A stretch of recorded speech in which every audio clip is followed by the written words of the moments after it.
ओम सभी को नमस्ते। ओम का उच्चारण ओम।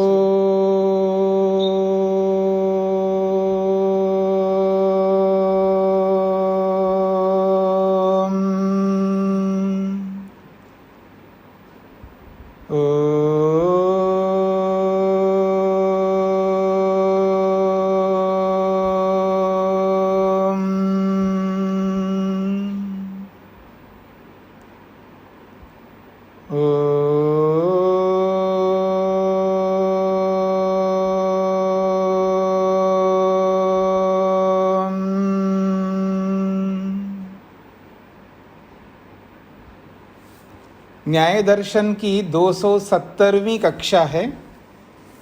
कुछ आवश्यक कार्य आने के कारण विलंब हुआ है। 5वें अध्याय के प्रथम आहनिक के 4 सूत्र पूरे किए हैं। विषय चल रहा है जाति, 24 प्रकार की जातियां। और इन 24 प्रकार की जातियों में अब तक हमने 8 जातियों को समझने का प्रयास किया। और उन 8 जातियों में से जो 6 जातियां हैं उनका उत्तर अभी चलेगा। एतेषाम उत्तरम, पृष्ठ संख्या 281। तो ये जो 6 जाति है, उत्कर्ष सम, अपकर्ष सम, वर्ण्य सम, अवर्ण्य सम, विकल्प सम और साध्य सम। और इसी तरह आप याद करते हुए आएंगे तो अच्छा होगा आपको। साधर्म्य सम, वैधर्म्य सम, 2 वो और 6 ये, 8 हो गए। तो सारे नाम याद कर लो। बहती हुई गंगा में बहना जिसको आता है ना, वो जीवन में शीघ्र सफल होता है, ये याद रखिएगा। और बस देखता रहता है, करता धरता नहीं है, वो कभी जीवन में सफल नहीं होता है।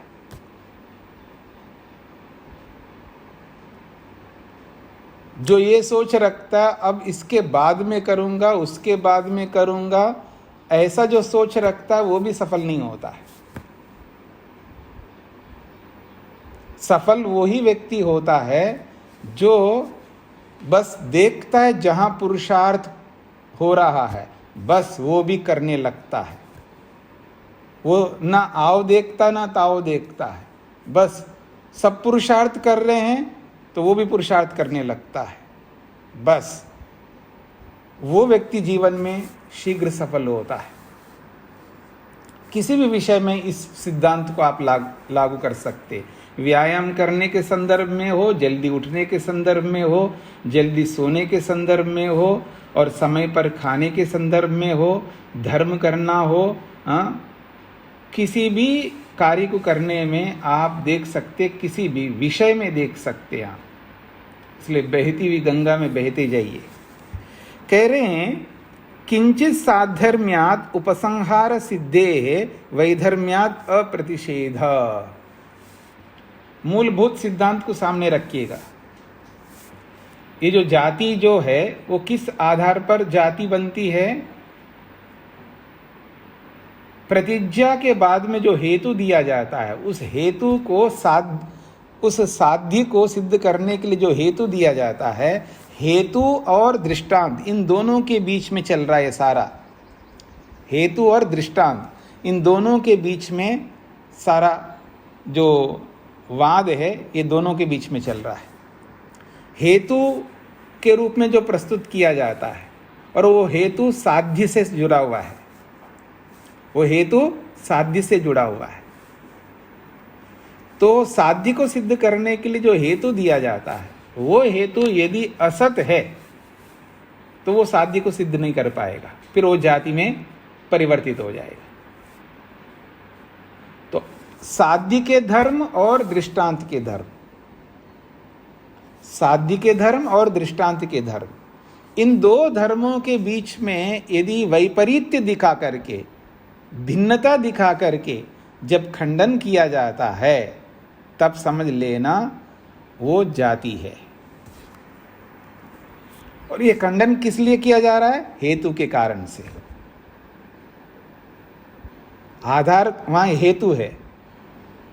साध्य के और दृष्टांत के विभिन्न प्रकार के धर्म होते हैं, और विभिन्न प्रकार के धर्मों को ध्यान में रख करके जो हेतु दिया जाता है, उस हेतु को छोड़ करके और किसी धर्म को सहारा लेते हुए खंडन किया जाता है। ये इन सभी 6 जातियों में आप देखा आपने, उत्कर्ष में, अपकर्ष में, वर्ण्य और अवर्ण्य, विकल्प और साध्य में। तो किंचित साधर्म्यात् का मतलब है जो प्रतिज्ञा करते हैं और उस प्रतिज्ञा के लिए जो हेतु दिया जाता है, तो उस साध्य के किसी साध्यर्म से, साध्य के किंचित साध्यर्म का मतलब है साध्य के किसी एक समान धर्म से अपने पक्ष की स्थापना कर लेने पर किंचित साध्यर्म्यात् उपसंहार सिद्धे। किंचित साध्यर्म का अभिप्राय यहाँ पर किसी एक समान धर्म को लेकर के, किसी एक समान धर्म, साध्य को सिद्ध करने के लिए जो हेतु दिया जाता है, वो हेतु किसी एक समान धर्म को लेकर के किया जाता है, तो उसके द्वारा अपने पक्ष की स्थापना करने पर वैधर्म्यात्, वैधर्म का अर्थ है यहाँ पर भिन्न धर्म से, वैधर्म का अर्थ है यहाँ पर भिन्न धर्म से। भिन्न धर्म क्या है जी? साध्य में अनेक धर्म रहते हैं और दृष्टांत में भी अनेक धर्म रहते हैं। तो जिस धर्म को लेकर के पक्ष को स्थापित किया जा रहा है, उस धर्म से भिन्न धर्म को लेकर के प्रतिषेध, खंडन किया जाता है, और वो प्रतिषेध नहीं कर सकते, तो इसलिए अप्रतिषेधा, आप खंडन नहीं कर सकते। सूत्रार्थ, किसी एक समान धर्म से वादी के द्वारा अपने पक्ष को स्थापित किया जाने पर या किया जाने से, किसी एक समान धर्म से वादी के द्वारा अपने पक्ष की स्थापना कर लेने से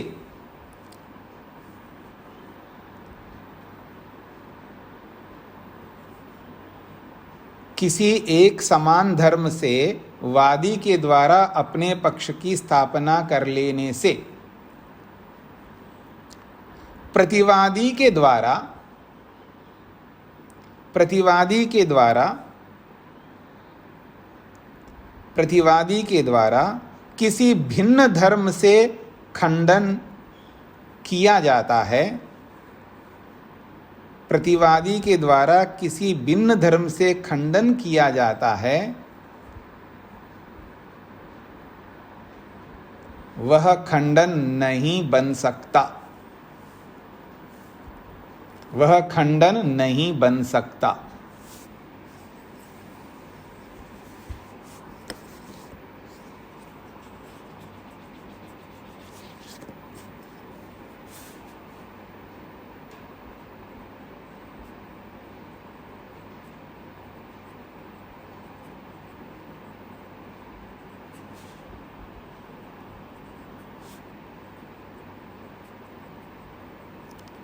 हाँ जी, सूत्रार्थ स्पष्ट हो गया। किसी एक समान धर्म से वादी के द्वारा अपने पक्ष की स्थापना कर लेने से प्रतिवादी के द्वारा किसी भिन्न धर्म से खंडन किया जाता है, वह खंडन नहीं बन सकता। सूत्रार्थ स्पष्ट हो गए सभी लोगों को? ये सूत्रार्थ स्पष्ट तब हो सकता है ये 6 जातियों को आपने समझ लिया है तो। उत्कर्ष किसको कहते हैं, अपकर्ष किसको कहते हैं, वर्ण किसको कहते हैं, अवर्ण किसको कहते हैं, विकल्प किसको कहते हैं और साध्य किसको कहते हैं, ये अगर आपको समझ में आ रहा है तो सूत्रार्थ जो है ये उत्तर आपको आसानी से समझ में आएगा।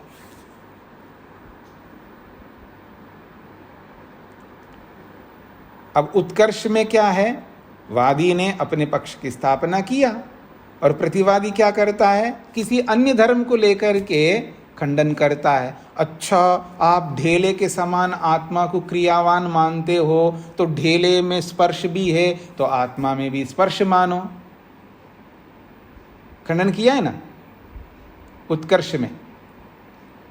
क्या किया उसने, वादी ने, अब देखिएगा, वादी ने किसी एक समान धर्म से अपने पक्ष की स्थापना किया है। तो समान धर्म क्या है यहाँ पर, क्रियाशीलता। भाई आत्मा क्रियावान है, अब ढेले में भी वो क्रिया विद्यमान है, तो किसी एक समान धर्म को लेकर के अपने पक्ष की स्थापना की है। भाई आत्मा क्रियावान है, जैसा ये ढेला क्रियावान है उसी की तरह ये आत्मा है, ये भी क्रियावान है। तो किसी एक समान धर्म से अपने पक्ष की स्थापना किया है, क्योंकि आत्मा में भी क्रिया देख रहा है और ढेले में भी क्रिया देख रहा है। आत्मा भी चलता फिरता है ना, वो देख रहा है, और ढेले को भी चलता फिरता देख रहा है, उसमें भी गति देख रहा है ना। ढेले में प्रत्यक्ष सबको पता है ढेले में गति होती है। हाँ जी, थोड़ा सा मिट्टी का ढेला उठा के लाना, हम बोलते हैं और उसमें गति देखते हैं। तो उदाहरण तो प्रत्यक्ष होता है ना। तो किसी एक समान धर्म को आश्रय बना करके वादी अपने पक्ष की स्थापना करता है। अब प्रतिवादी क्या करता है, किसी भिन्न धर्म को आश्रय लेकर के खंडन करता है। तो ऐसा खंडन नहीं कर सकते आप। ये सूत्र का अर्थ है। अब तो स्पष्ट हो गया आप लोगों को। आइए भाष्य को समझने का प्रयत्न करते हैं। अलभ्य सिद्धस्य निहन्नवः, शब्दों को समझने का प्रयत्न करिएगा।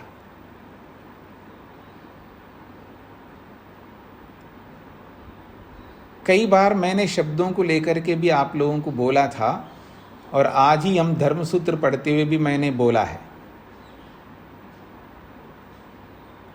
कि शब्द में बहुत सामर्थ्य होता है, और शब्द के स्वरूप को जो व्यक्ति नहीं जानता है वो आगे बढ़ नहीं पाता है जीवन में।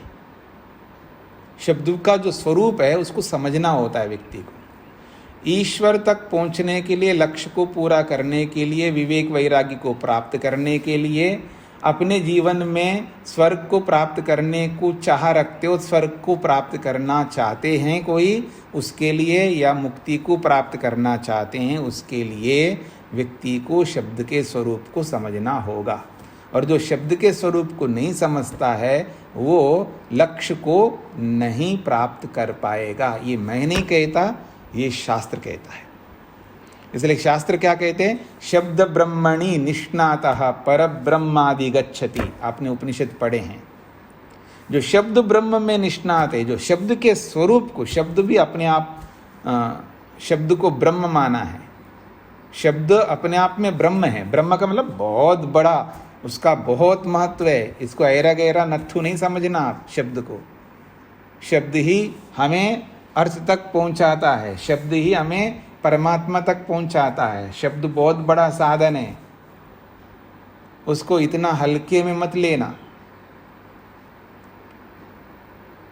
शब्द का स्वरूप समझने का प्रयत्न करना। ऐसे ही जो जो शब्द आते हैं ना, कुछ विशिष्ट शब्द होते हैं, उसको हृदयंगम करके बुद्धि में बिठाना पड़ता है, बार बार आवृत्ति करके उसको समझना होता है। जैसे बूंदी के लड्डू को समझ रखा है, भरवा करेले को आपने समझ रखा है, जैसे गोलगप्पे को समझ रखा है, और आजकल पिज़्ज़ा बोलते ही सब समझ में आता है बुद्धि में। पिज़्ज़ा का मतलब क्या होता है, चौमीन का मतलब क्या होता है, और क्या कहते हैं, बहुत कुछ नाम है जी, मेरे को याद करना पड़ेगा। तो जैसे उनको बोलते ही आपका दिमाग उससे रंग जाता है, उसका पूरा स्वरूप आपके सामने आता है। क्यों आता है जी? बहुत अभ्यास किया है ना आपने उसका, और स्वयं नहीं खाया है। आप में से ऐसे भी लोग होंगे, कुछ चीज़ें नहीं खाते होंगे, लेकिन सुन सुन करके बिठाया आपने दिमाग में। बिठाया नहीं बिठाया? तो ऐसे यहाँ पर बिठाइए इन शब्दों को, मेहनत करिएगा। शब्द ही आपको ईश्वर तक पहुँचाएगा। तो कहते हैं अलभ्य का मतलब है अशक्य। अलभ्य का अर्थ है यहाँ पर अशक्य। निहन्नव का अर्थ है छिपाना, छिपाना, अपलाप करना।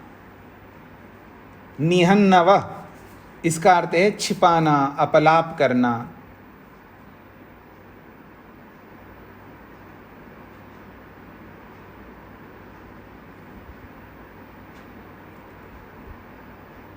और मोटी भाषा में के यूं मेरी बात को ऐसे उड़ा मत देना, ऐसे बोलते हैं ना आप लोग।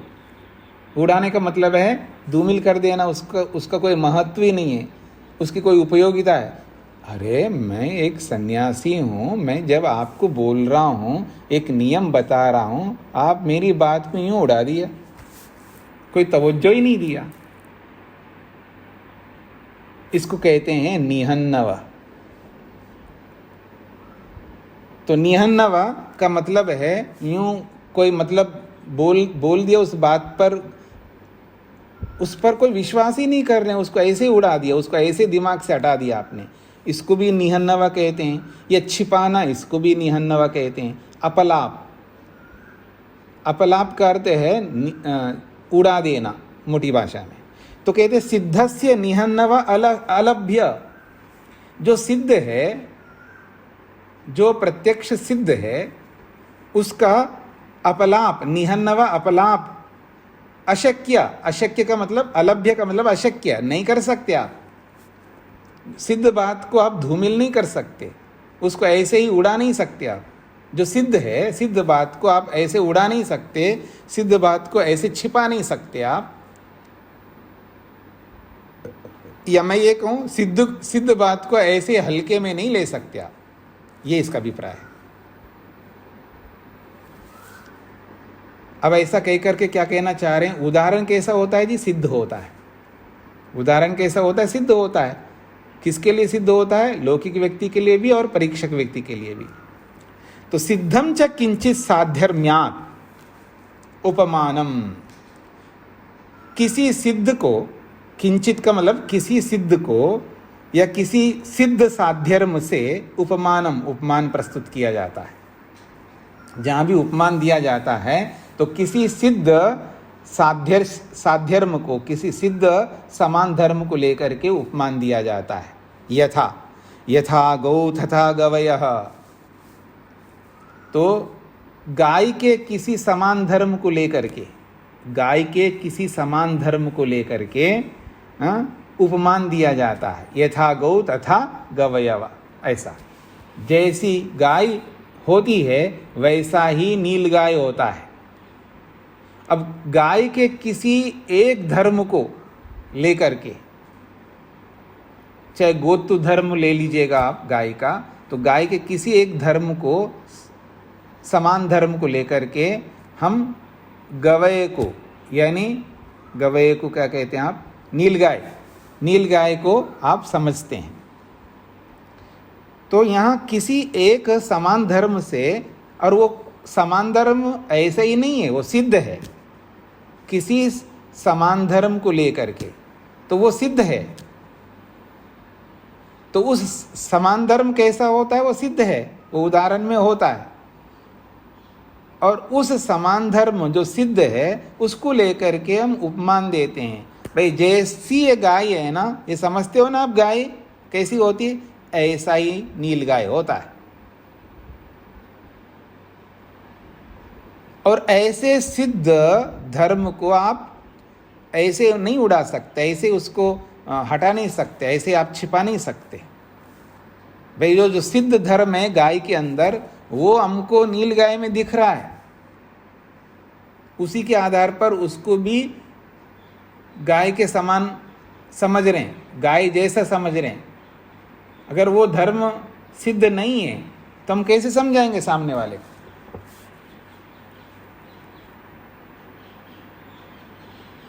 इसका जो गला है ना जी, कमाल का है। इसका जो गला है ना, बहुत कमाल का है, बस कोयल जैसा है। अब कोयल क्या प्रसिद्ध है? उसका गला, कोयल का गला जो है प्रसिद्ध है। तो कोयल के जिस धर्म को लेकर के हम इस व्यक्ति में दिखा रहे हैं। अब जो वो कोयल का जो गला है जो प्रसिद्ध है, उसको आप निहन्नवा, उसको आप ऐसे ही धूमिल नहीं कर सकते प्रसिद्ध धर्म है। अब उसी जैसा गला इसका भी दिख रहा है, वैसा ही गा रही है ये, इसलिए इसको ये तो कोयल है, ये तो कोयल के समान गाती है।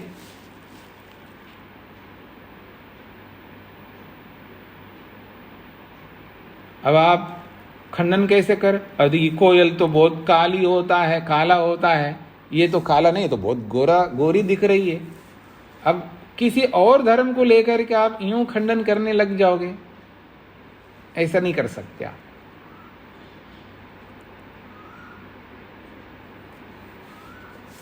तो यथा गो तथा गवया, ये उदाहरण दिया है।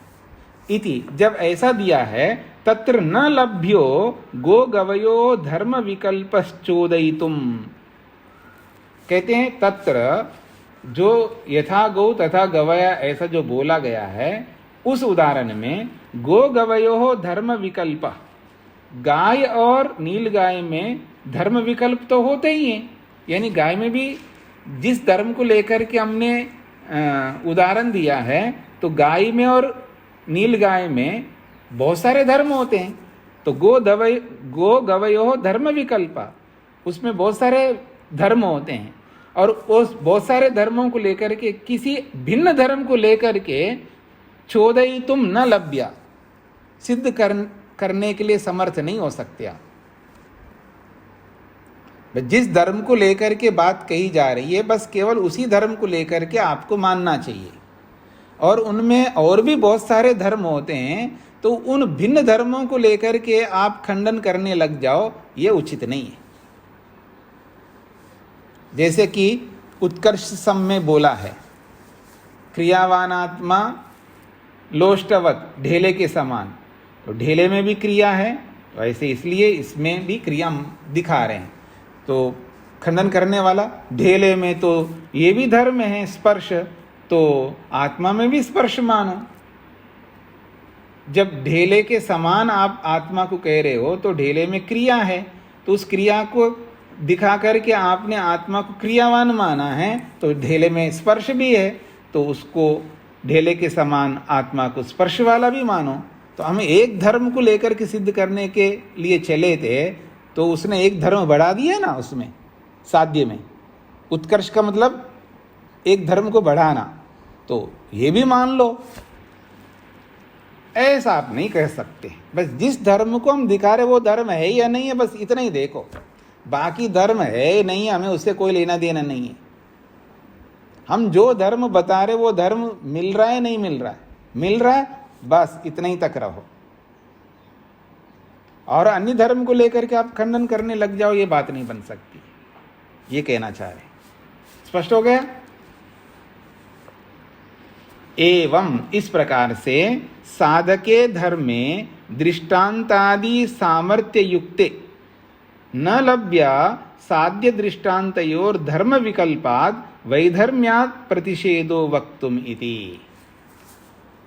एवं इस प्रकार से साधके धर्मे, सिद्ध करने वाला जो धर्म है, हेतु है, उसमें क्या स्वरूप है? दृष्टांत आदि सामर्थ्य युक्ते साधके धर्मे। ये साधक धर्म का विशेषण है। दृष्टांत आदि सामर्थ्य युक्ते साधके धर्मे। साधक धर्म कैसा है जी? दृष्टांत, उपनय, निगमन रूपी सामर्थ्यों से युक्त है वो साधक धर्म, हेतु। तो ऐसे हेतु के, उचित हेतु के प्रस्तुत करने पर न लभ्य को सबसे अंत में लगाएंगे। साध्य दृष्टांतयो धर्म विकल्पात। साध्य में और दृष्टांत में अनेक धर्म विद्यमान है, तो किसी अनेक धर्मों के होने के कारण से किसी अन्य धर्म को सहारा लेकर के वैधर्म्यात, भिन्न धर्म से प्रतिषेधा, खंडन करना या प्रतिषेध करने के लिए, प्रतिषेधो वक्तुम, प्रतिषेध खंडन करने के लिए न लभ्या, आप समर्थ नहीं हो सकते, अर्थात खंडन नहीं कर सकते।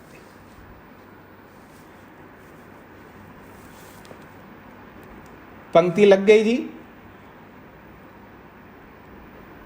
ऐसा हेतु जो दृष्टांतादि सामर्थ्यों से युक्त है, ऐसे हेतु को प्रस्तुत कर लेने पर साध्य और दृष्टांत दोनों में धर्म विकल्प है, अनेक धर्म रहते हैं।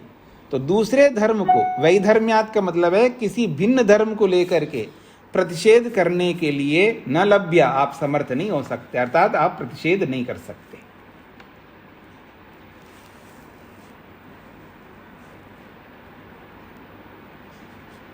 अब मैं हाथ खड़ा कराऊंगा, किनको समझ में नहीं आए वो हाथ खड़ा करे। अच्छी बात है, आगे बढ़ते हैं। रूप जी को नहीं समझ में आया, बताइए क्या नहीं समझ में आया।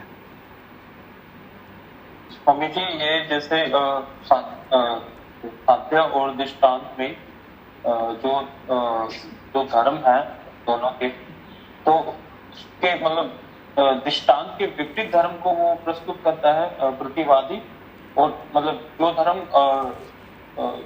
साध्य में नहीं है दूसरे धर्म को लेके उसका खंडन करता है, यही बताया गया स्वामी जी।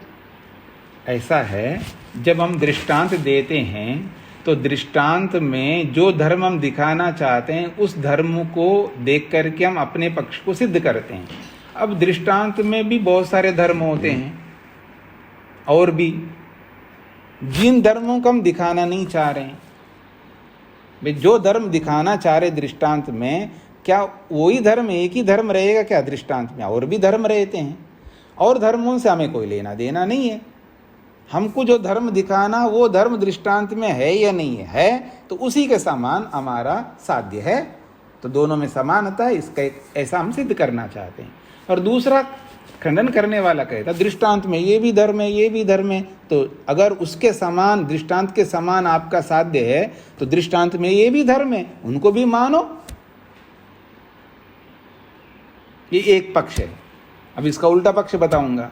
जो दृष्टांत दिया है वो दृष्टांत में अलग अलग धर्म होते हैं, ठीक है, और साध्य में भी अलग अलग धर्म होते हैं। तो साध्य को सिद्ध करने के लिए जो हमने हेतु दिया, उस हेतु को और उस धर्म को दृष्टांत में देखते हैं हम लोग। दोनों धर्मों को देखना पड़ता है, साध्य के और हेतु के, दोनों धर्मों को हम दृष्टांत में देखते हैं, याद रखना। तो जो धर्म हम दिखाना चाहते हैं वो धर्म तो पा लिया हमने दृष्टांत में, लेकिन साध्य में और भी धर्म होते हैं, और वो सारे धर्म दृष्टांत में हो कोई जरूरी नहीं है ना। अब दृष्टांत में नहीं मिलता वो धर्म दूसरे। मैंने कहा आत्मा क्रियावान है ढेले के समान, तो कहते आत्मा तो व्यापक है और दृष्टांत तो व्यापक है ही नहीं है, तो एक धर्म कम हो गए ना दृष्टांत में साध्य से, तो ये अपकर्ष नामक जाति कहलाएगी। ऐसा तो इस तरह का ये सारा प्रसंग चलता है। तो इस प्रसंग को कैसे अभिव्यक्त करना है, क्योंकि इतना सारा तो नहीं बोल सकते ना सिद्धांत में। तो सिद्धांत कैसे बोलेंगे? सिद्धांत ये बोलेंगे कि उपयुक्त हेतु के द्वारा अपने पक्ष को स्थापना कर लेने पर प्रतिवादी किसी अन्य धर्म को लेकर के वादी का जब खंडन करता है तो ऐसा खंडन नहीं कर सकता। ये एक वाक्य में ये बोला गया, तो यही बात यहाँ कहा गया। अब स्पष्ट हो गया आपको? चलिए आगे बढ़ते हैं। अब छठे सूत्र में भी यही बातें कही जा रही है, लेकिन इसको संपूर्णता दे रहे हैं। क्या संपूर्णता दे रहे हैं? अब मेरी ओर देखेंगे। भले आदमी जो उदाहरण देते हैं, उदाहरण में एक आध धर्म को ही दिखाया जाता है। अगर उदाहरण के सारे धर्म साध्य में जोड़ने का प्रयास करोगे, या साध्य के सारे धर्म उदाहरण में जोड़ने का प्रयास करेंगे, तो फिर ये दोनों अलग थोड़े होंगे, दोनों एक जैसे हो गए ना। हाँ जी, स्पष्ट हो रहा है आप लोगों को जो मैं कहना चाह रहा हूं? यदि जो उदाहरण दिया जाता है तो उस उदाहरण में जिस धर्म को हम दिखाना चाहते हैं, साध्य और हेतु के दो धर्म होते हैं, साध्य धर्म और हेतु का धर्म, ये दोनों धर्म को हमको दृष्टांत में दिखाना होता है।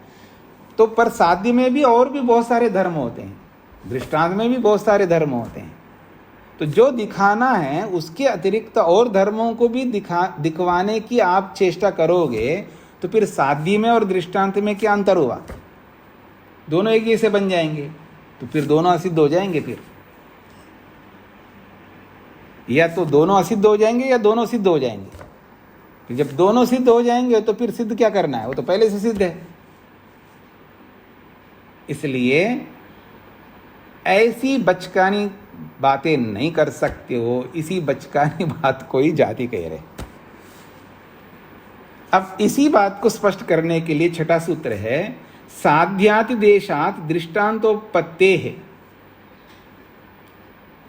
साध्य अतिदेशात, अब ये अतिदेश भी पारिभाषिक है, पहले भी कई बार आ गया है। अतिदेश कहते हैं कहना, कथन करना, उपदेश करना, वर्णन करना, प्रदर्शन करना, ये अतिदेश शब्द का अर्थ है। तो साध्य अतिदेशात का मतलब साध्य धर्म का प्रदर्शन कर लेने से, यानी साध्य के धर्म को प्रस्तुत कर लेने से। दृष्टांतोपत्ते है, दृष्टांत की सिद्धि होती है। साध्य के धर्म को दृष्टांत में जब प्रस्तुत करते हैं, प्रदर्शित करते हैं, जो साध्य में धर्म है वैसा धर्म दृष्टांत में भी है, ऐसा प्रस्तुत कर लेने पर दृष्टांत की सिद्धि हो जाती है, अर्थात दृष्टांत सही दिया है ये माना जाएगा। बस उतने से बात समाप्त हो जाती है। बाकी आप साध्य के सारे धर्मों को दृष्टांत में देखने लग जाओ और दृष्टांत के सारे धर्मों को साध्य में देखने लग जाओ, तब तो आप नहीं समझ पाओगे। कब समझ पाओगे? जब साध्य में जिस धर्म को बताया जाता है उस धर्म को जब दृष्टांत में हम देख लेते हैं, हाँ दृष्टांत में भी मिल रहा है, तो बात समाप्त हो जाती, उससे सिद्ध हो जाता है। उसके अतिरिक्त दिमाग लगाओगे तो परेशानियां पैदा होगी। आप सोचने लगे दृष्टांत में तो स्पर्श भी है, दृष्टांत में भी रूप भी है, दृष्टांत में तो ये भी है वो भी, बहुत सारे गुण हैं ढेले में, तो वो तो आत्मा में नहीं है, फिर ये उदाहरण कैसे बनेगा? अब इस पर दिमाग लगाओगे ना तो फिर आपको समझ में कुछ नहीं आने का।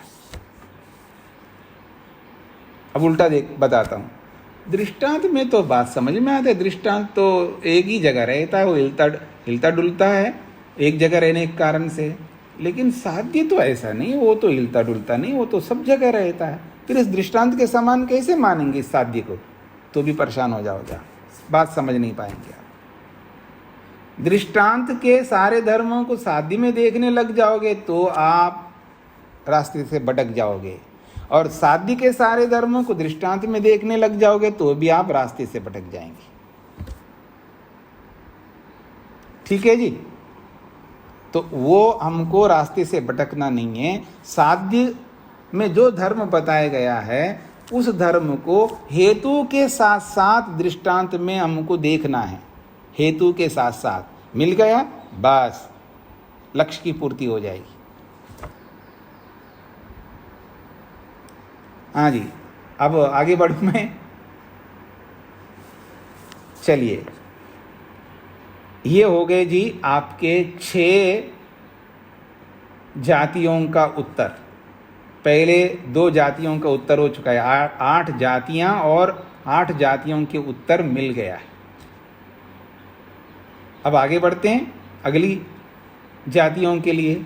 अब आगे 2 जातियों को प्रस्तुत किया जा रहा है 7वें सूत्र में, प्राप्ति और अप्राप्ति नामक जातियां, प्राप्ति सम और अप्राप्ति सम। हाँ जी ऋचा जी। स्वामी जी, इसका भाष्य की व्याख्या आपने नहीं की। अच्छा, भाष्य की व्याख्या नहीं किया, ठीक है ठीक है ठीक है। तो कहते हैं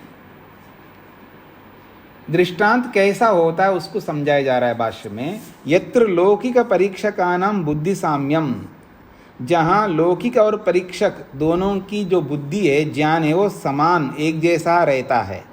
तो ऐसे तेना, तो एक जैसे ज्ञान से, यानी उस दृष्टांत से हम अपनी बात को रखते हैं। तेन अविपरीतो अर्थ अतिदिश्यते, उस दृष्टांत के समान अर्थ को साध्य के द्वारा अतिदिश्यते बताया जाता है। क्यों? प्रज्ञापनार्थम, अपने प्रतिज्ञा को सिद्ध करने के लिए।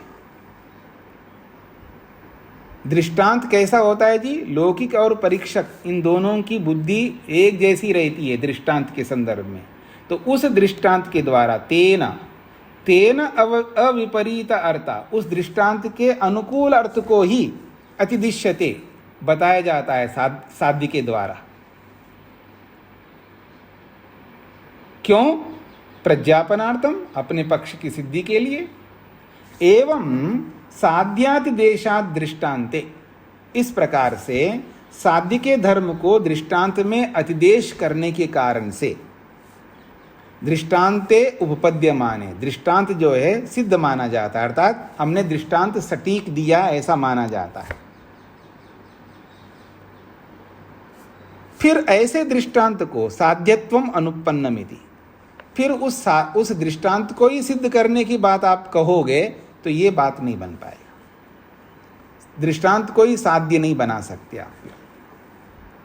दृष्टांत कभी साध्य नहीं होता है, वो तो लौकिक परीक्षक के लिए, दोनों के लिए वो सिद्ध होता है। और सिद्ध दृष्टांत को आप साध्य बनाने लगोगे तो ये उचित नहीं है।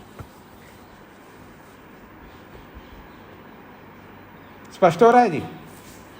ये वहां पर किया है ना, इन 6 जातियों में किया है ना। जैसे मैं आपको बताऊं साध्य सम को देखिएगा। साध्य सम में क्या किया है? साध्य सम नामक जाति में क्या किया है? साध्य सम किसको कहते हैं? साध्य तो सिद्ध करने योग्य है और दृष्टांत क्या होता है? सिद्ध होता है। अब दृष्टांत को भी आप क्या कर रहे हो? साध्य बना रहे हो। ऐसे कैसे कर सकते हो? तो सिद्ध होता है। सिद्ध को आप साध्य कैसे बना सकते हो? ये 6ठे सूत्र में बताया।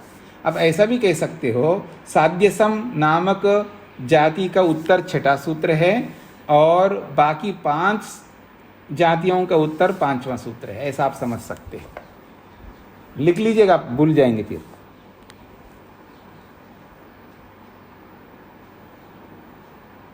लिख लिया आप लोगों ने?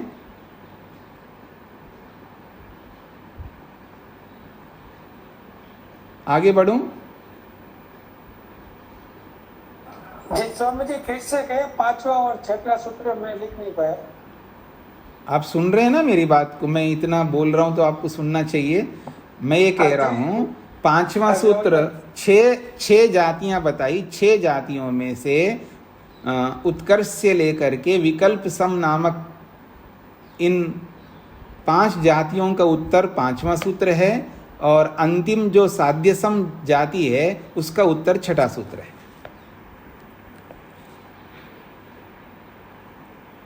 क्योंकि छठी जो जाति है वो दृष्टांत को भी साध्य बना दिया था वहां पर, इसलिए वो साध्य सम बना है। तो ये कहना चाहते हैं 6ठे सूत्र में, भाई साध्य के धर्म को ही दृष्टांत में स्थापित कर रहे हैं, यानी दृष्टांत में दिखा रहे हैं। दृष्टांत तो सिद्ध होता है, अब दृष्टांत को भी आप सिद्ध करने की बात कर रहे हो तो ये तो गड़बड़ हो जाएगा ना।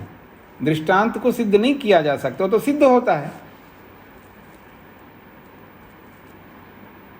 इसलिए आप कभी ऐसी बात मत करो कि दृष्टांत को भी सिद्ध कर दो। ऐसा बोलोगे तो आप जाति में जाओगे और आप हार जाओगे।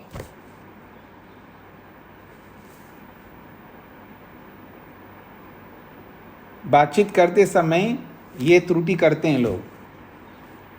दृष्टांत कोई दिया जाता है, नहीं मैं नहीं मानता इस आपके दृष्टांत को, ऐसे कई बार बोलते हैं। उसको भी आप सिद्ध करो, ऐसा बोलते ही वो जाति में चले जाएंगे। मैं आपके दृष्टांत को नहीं मानता। हाँ, ये तब होगा जब दृष्टांत प्रसिद्ध हो, और अप्रसिद्ध दृष्टांत को अगर आप देंगे तब तो ये बोला जाएगा आप दृष्टांत ठीक नहीं दिया, सही दृष्टांत दो, ये बोला जाएगा।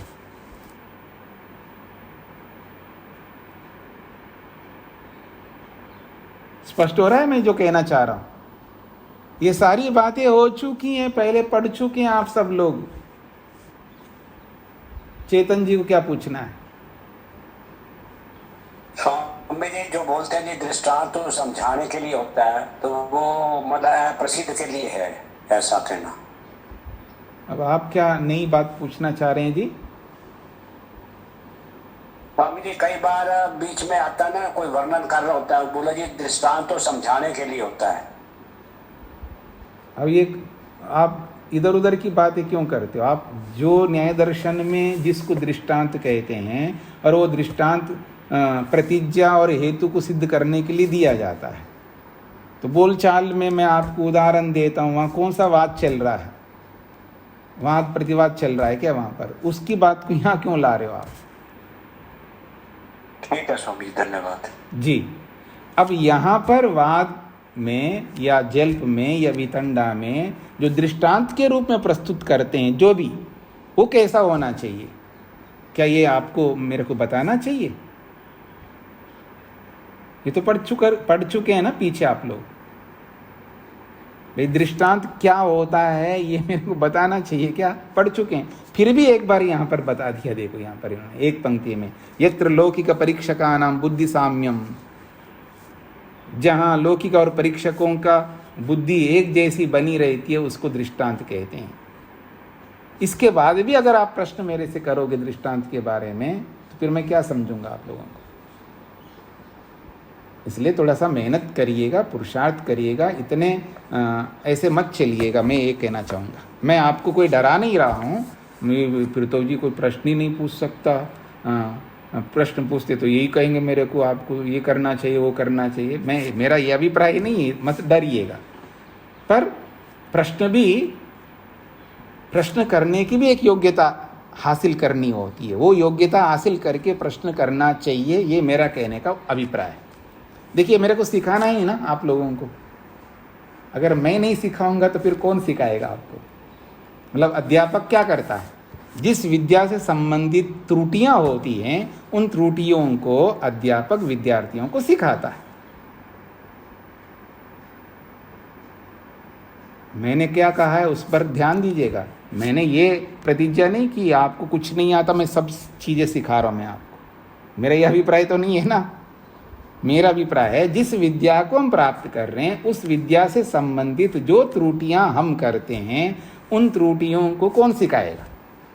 अध्यापक ही सिखाएगा। और अगर मैं ये नहीं सिखाऊं आपको, मैं ये नहीं बताऊं आपको, तो आपको पता नहीं लग पाएगा। फिर आप ऐसा ही अन्यत्र दोष करने लगेंगे। और जब वहाँ आप करोगे तो आपसे सीधा पूछा जाएगा, किसने पढ़ाया आपको? आपने न्याय दर्शन किससे पढ़ा है? फलाने से पढ़ा है। वो आप जैसे ही रहा होगा पढ़ाने वाला, वो आपको कुछ नहीं कहेगा। किसको कहेंगे? वो मेरे को कहेंगे। फिर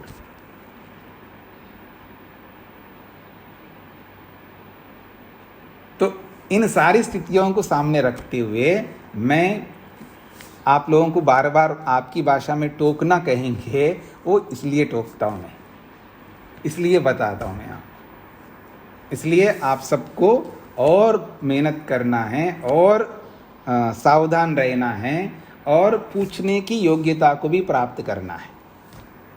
उसको भी सीखना है, क्या पूछना है, क्यों पूछ रहा हूँ मैं। क्योंकि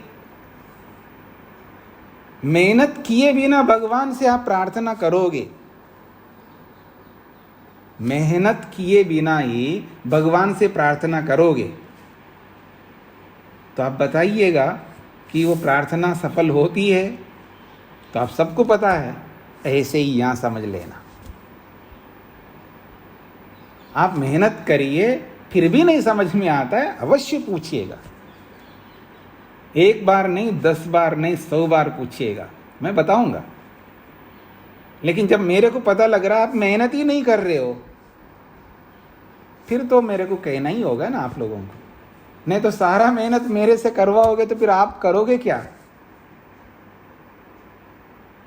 इसलिए किसी मतलब किसी मुहावराकार ने बोला है कि अगर आपको स्वर्ग प्राप्त करना है तो खुद को मेहनत करना पड़ेगा। दूसरा मेहनत करके आपको स्वर्ग में नहीं ले जा सकता। उसके लिए बोलते हैं आप ना मरो तो स्वर्ग ना मिले, अर्थात स्वर्ग चाहते हो खुद को मेहनत करना पड़ेगा। आप ना मरिए स्वर्ग न जाइए। अब जो भी बोलिएगा, हमने जैसा सुना वैसा बोला है आपको। हमने मतलब मैं अपनी ओर से ये वाक्य नहीं बोला हूँ, मैंने ऐसा ही सुना है। हमारे अध्यापकों से मैंने ऐसा ही वाक्य सुना है, आप न मरो तो स्वर्ग ना मिले। वो ऐसा ही बोलते थे हमको और मैं वैसे ही सुना रहा हूँ आपको।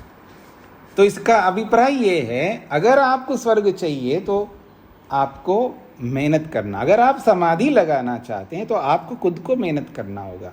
अब जी कोई ऐसा तरकीब बताना जी मेरी समाधि लग जाए, मतलब कौन सी तरकीब बताऊं आपको? मतलब बिना मेहनत किए वाली तरकीब, कौन सी तरकीब बताऊं आपको? ठीक है ना। मतलब उनका आशय ऐसा ही होता है कि बस ये तो हमसे नहीं हो सकता है जी, कोई ऐसा सरल रास्ता तरकीब ऐसा बनाओ। उसका कहने का अभिप्राय होता है ये हम नहीं कर सकते। हाँ, ये त्याग करना है और ये सब करना है, ये विवेक करना है, ये वैराग्य करना है, ये छोड़ना है, वो करना है, ये देना वो देना, ये सब तो हमारे बस की बात नहीं। हम जहाँ रहते हुए ही हम उसको पा सके, ऐसा कोई तरकीब हो तो बता दो। ये मनसा लेकर के आदमी जीता है और इस फिराक में रहता है कि कौन ऐसा आदमी होगा जो ये मेरी मनसा को पूरा करने वाला है। मीठा मीठा गड़प करने वाला कोई ना कोई मिल जाता है उसको, तो फिर उसको अच्छा लगता है उसकी बात। और जो कड़वा वाला मिल जाएगा ना, वो तो कड़वा कड़वा तो तू है, वो स्थिति नहीं चलेगी यहाँ पर। तो आइएगा,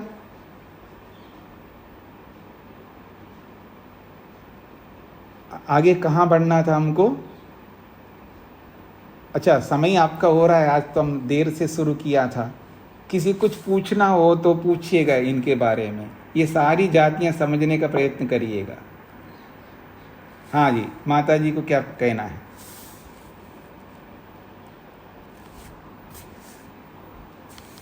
माता शकुंतला जी को क्या कहना है?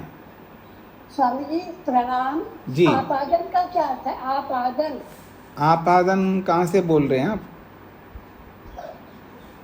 ये इसमें 281 पृष्ठ पर ही है आपादन। नहीं, मतलब संस्कृत में, हिंदी में? वैसे तो पढ़ा तो संस्कृत में था जी, इस समय तो मुझे हिंदी नजर आ रही है। वो तो हिंदी में, संस्कृत में नहीं है। आपादन का मतलब है प्रस्तुत करना, जी जी, दिखाना। आपादन करते हैं दिखाना, प्रस्तुत करना। जी धन्यवाद जी, साध्य में आपादन करना अर्थात साध्य में प्रस्तुत करना, साध्य में दिखाना। हाँ जी, हाँ जी जी। और किसी को कुछ पूछना हो तो जी, अब तक जो हमने ये 8 जातियां और उनके उत्तर पढ़े हैं, तो किसी को कुछ पूछना हो तो पूछ सकते हो। कोई शब्द समझ में आया ना हो, हाँ, कोई जाति समझ में नहीं आई हो और जाति का कोई उत्तर समझ में नहीं आया हो, कुछ भी पूछ सकते हो आप।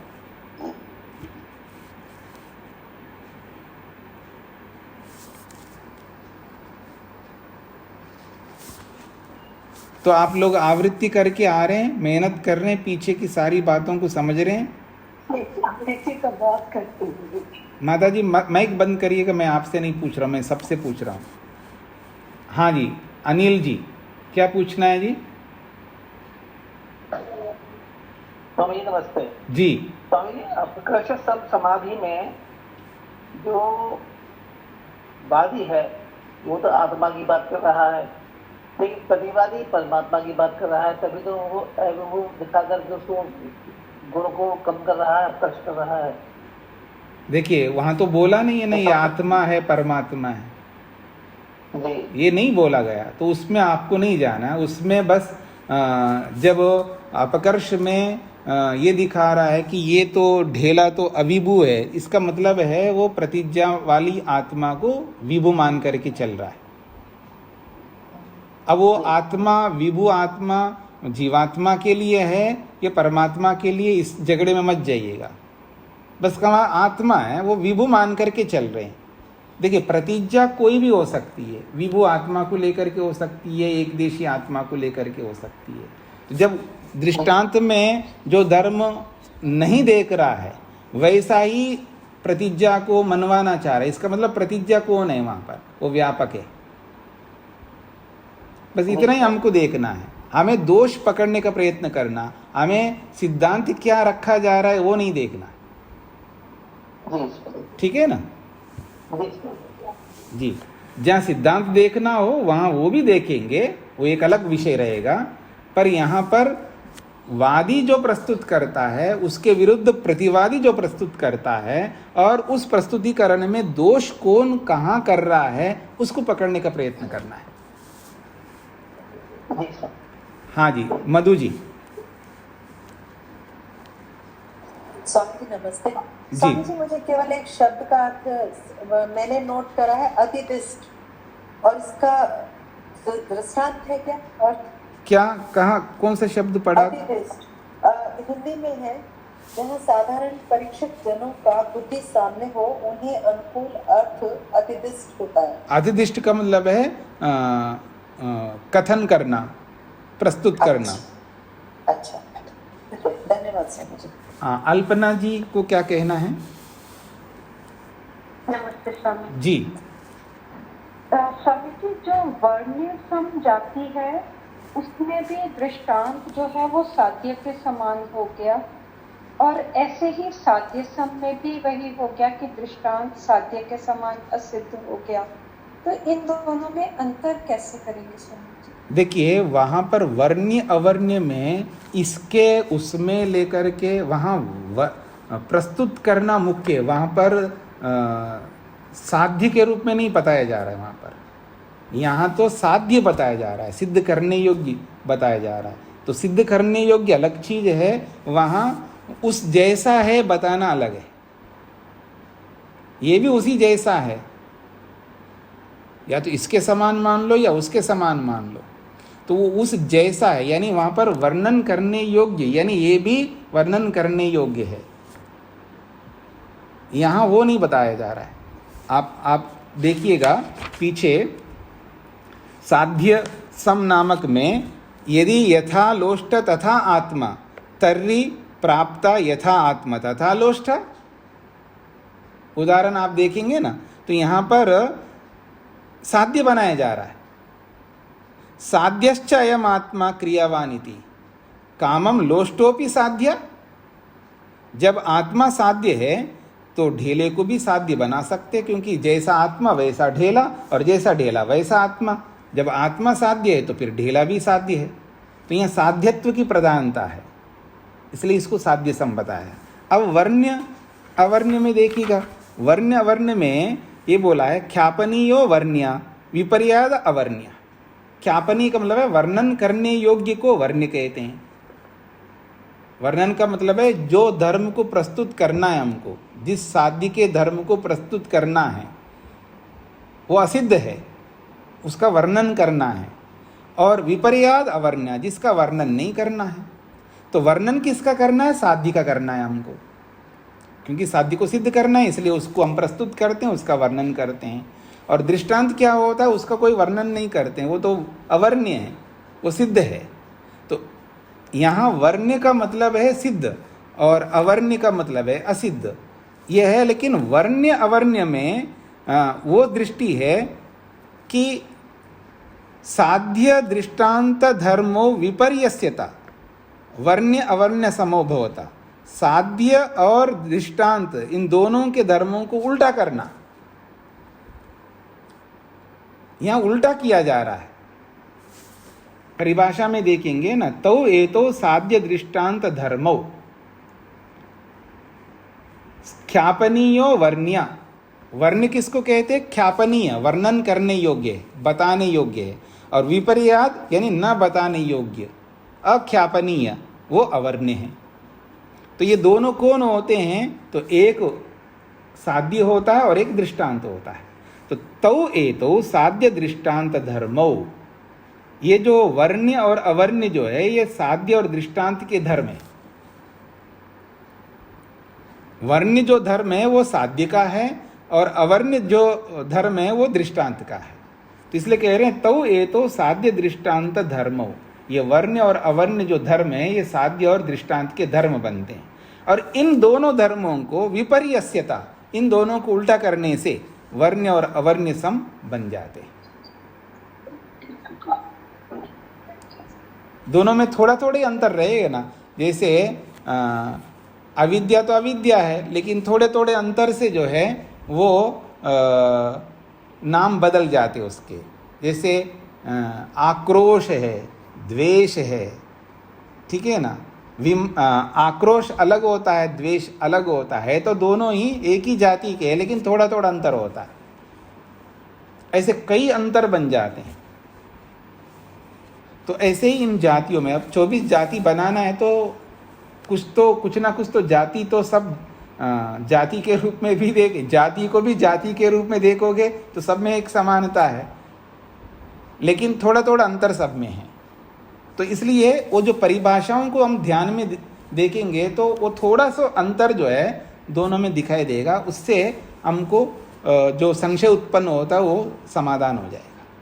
ठीक है जी, अब स्पष्ट हो गया। यहाँ पर साध्य और दृष्टांत के धर्मों के रूप में वर्ण्य अवर्ण्य को लिया है, वहाँ धर्मों के रूप में नहीं लिया है। साध्य सम में वहाँ पूरा वो उस दृष्टांत को ही साध्य बना दिया, ऐसा।